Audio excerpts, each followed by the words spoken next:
تین باتیں سیدہ عائشہ رضی اللہ تعالی عنہ کو رسول اللہ صلی اللہ علیہ وسلم نے بطور نصیحت کے طور پہ فرمائی تھی. اس میں یہ بھی فرمایا تھا اے عائشہ اگر تو جنت کے اندر میرا ساتھ چاہتی ہے تو اپنے تن پر کپڑا اس وقت تک نہ جدا کرنا, اپنے تن سے کپڑا اس وقت تک نہ اتارنا جب تک تیرا کپڑا پیوند لگنے کے قابل نہ ہو جائے. یا تو شادی بیاہ کی دور کی بات ہے, ولیمے کی دور کی بات ہے, مہندی اٹھن کی دور کی بات ہے, کسی کی موت میت پر بھی سادہ کپڑا پہن کے نہیں جاتے.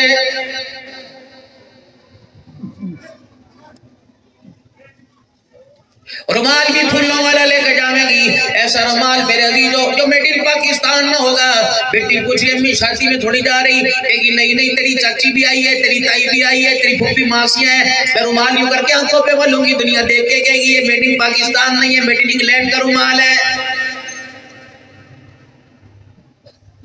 کتنا بڑا مرنے والے کے ساتھ ناٹک کرتے ہو, کتنا بڑا مرنے والے کے ساتھ دھوکہ کرتے ہو. اور چلو شادی میں ریاکاری چلے, کھانے میں ریاکاری چلے, موت میت میں کسی کی غمی میں تو ریاکاری نہیں چلتی. میرے عزیزوں قرآن خوانی ہو رہی ہے, 4000 کا مجمع بیٹھا ہوا ہے, وہ 5,000 بندے کے پاس بیٹھا ہوا ہے, لوگوں میں دھکم پیل کندم, لوگوں کو جوتوں پہ پیر رکھتا ہوا, لوگوں کے پیروں کو رونتا ہوا مرنے والے کے وارث کے پاس آئے گا. ملک صاحب, پٹی صاحب, اللہ کا حکم ہو کے نہ مانے, پٹی صاحب ذرا ادھر مکر ہے جے, پٹی صاحب, چودھری صاحب, راز صاحب, ادھر ذرا ادھر. ہاں جی اللہ تو ہاں جی مانے آتا کہ یہ بتلا رہا ہے کہ کل کو گلا نہ کرنا, میں بھی سال ثواب کی محفل میں آیا تھا.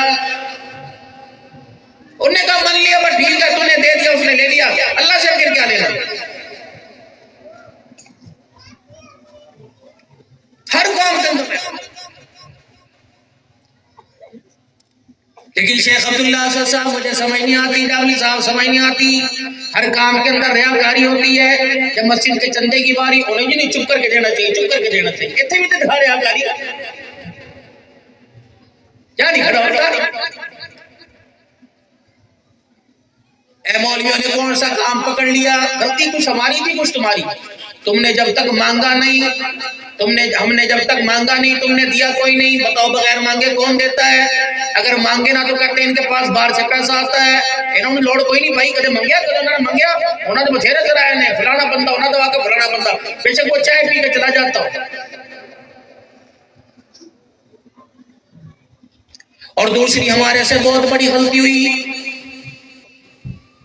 ناراض نہ ہونا, ہمارے سے بڑی غلطی ہوئی.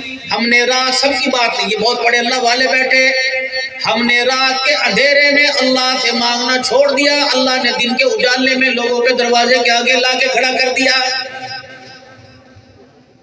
فرمایا جو بندہ اپنے دل کے اجالے کو اپنے لیے روشن بنانا چاہے, وہ رات کے اندھیروں میں آنکھوں کے آنسوؤں کا چراغ جلا لے. رات کے اندھیرے میں جس کے آنکھوں کے آنسوؤں کا چراغ جل گیا, اللہ اس کے دل کے اندھیرے کو روشن فرما دے گا. یہ تہجد ایسی نماز ہے, اللہ ہم سب کو اپنے سے مانگنے کی توفیق عطا فرمائے. اور یقین جانو, جامی صاحب جیسا با کمال ایک عالم دین, شیخ جیسے اللہ والے, صلاحیتوں والے, کوئی کمی نہیں.